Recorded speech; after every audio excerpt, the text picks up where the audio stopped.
So how do self-made moguls really build those massive fortunes? And I'm not talking about old money or winning the lottery. We're talking about people who started from absolute zero and then built an empire. We've spent hours digging through interviews with some of the world's richest entrepreneurs to, really decode their blueprint. Let's just start with some of the wild numbers. $800 million. That's the price tag the founder of the payment app Venmo got when he sold his company. $2 billion. That's the annual revenue of a single lawyer's firm. And how about this for a timeline?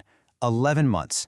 That's how fast one blockchain mogul built a company worth $1 billion. The numbers are just insane, right? But the thing that's really fascinating is that so many of them started with absolutely nothing. So what is it? What separates them from everybody else? Well, we went deep, and we found 5 key patterns that just kept showing up in all of their stories. All right, so here's the game plan. We're going to start with the mindset shift because that's where it all begins. Then we'll get into the skills they used to earn that very first dollar. From there, we'll look at how they scaled their empires, dig into their advanced wealth strategies, and then, at the end, we'll reveal the one single unifying secret that ties this whole thing together. First things first, and honestly, you can't skip this part, the mindset shift. Long before the money came, there was this huge change in how they saw the world, and more importantly, how they saw themselves in it. And I mean, nothing captures this idea better than the story of the guy who built a smoothie business that now pulls in over $30 million a year. His journey wasn't just from poor to rich, it was from rock bottom, absolute despair, to taking complete control of his life. And he breaks it down so clearly. See, for 33 years, he was stuck in what he calls a victim mentality. It was always somebody else's fault. His parents, his teachers, you name it. The light switch flipped the second he decided to take radical ownership. The moment he accepted that everything, the good, the bad, all of it, was his fault, his responsibility, that's when his whole world changed. And this is a theme we saw over and over again. This idea that starting with nothing wasn't a handicap. It was actually their secret weapon. One blockchain mogul who grew up in Delhi said that being broke gave him this fire, this deep appreciation for money that he still has to this day.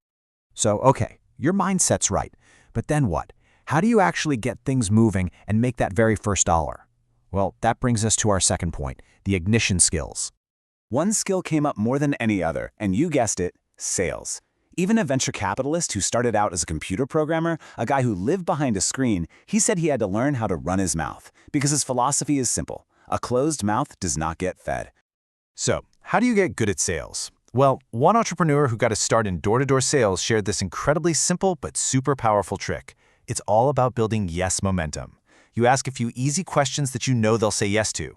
Are you in Dubai? Yes. You like the weather here? Yes. Like the vibe? Yes. See? After 3 yeses in a row, people are just psychologically wired to say yes to your real question. The other huge skill? Just spotting an opportunity. The guy who founded a tanning salon franchise with 270 locations, he didn't invent tanning. He just paid attention. He overheard college kids complaining that the salons in their town weren't as good as the ones back home in Dallas. He saw a gap in the market, and he just filled it. Making that first dollar is one thing, but turning that into a massive, self-running empire, that's a completely different sport.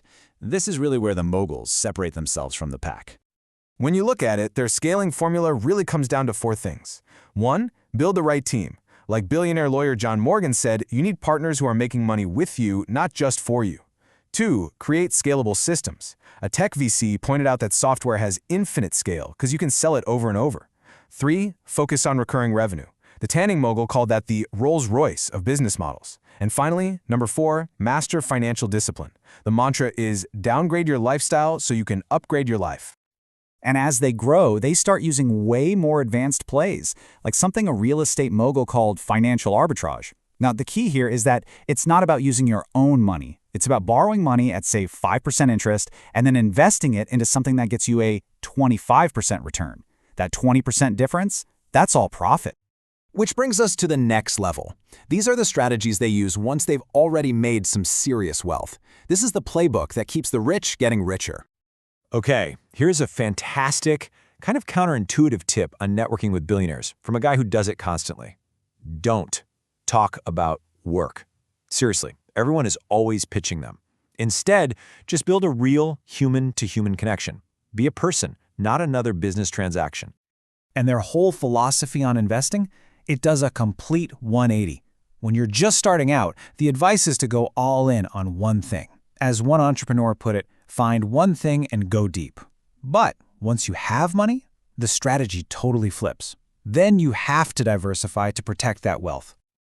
So what's the ultimate wealth strategy? Well, the founder of Venmo, Brian Johnson, has a pretty shocking take on this. He's spending millions trying to reverse his biological age because he believes that health and longevity, those are the real assets. His goal isn't just to be rich, it's to start a new sport where the whole point is, don't die. So, we've talked about mindset, skills, scaling, advanced strategies, the whole shebang. But across every single interview, there was one word, one single concept that was repeated way more than any other. This is the unifying secret. Execution. That's it. It's not the idea, it's not the perfect business plan, it's not the dream. It's just the simple, relentless act of actually doing the work. And this quote from a tech venture capitalist just nails it. Think about the guy who invented the Snuggie. It's a blanket with sleeves. He made hundreds of millions of dollars. It is a terrible idea executed brilliantly. Action will always beat a perfect plan that just sits on your computer. So the blueprint is right there, laid out by the people who have already walked the path. Mindset, sales, spotting the gaps, scaling. But you got to remember, none of that means anything without action. The blueprint is clear, so the only real question left is, will you execute?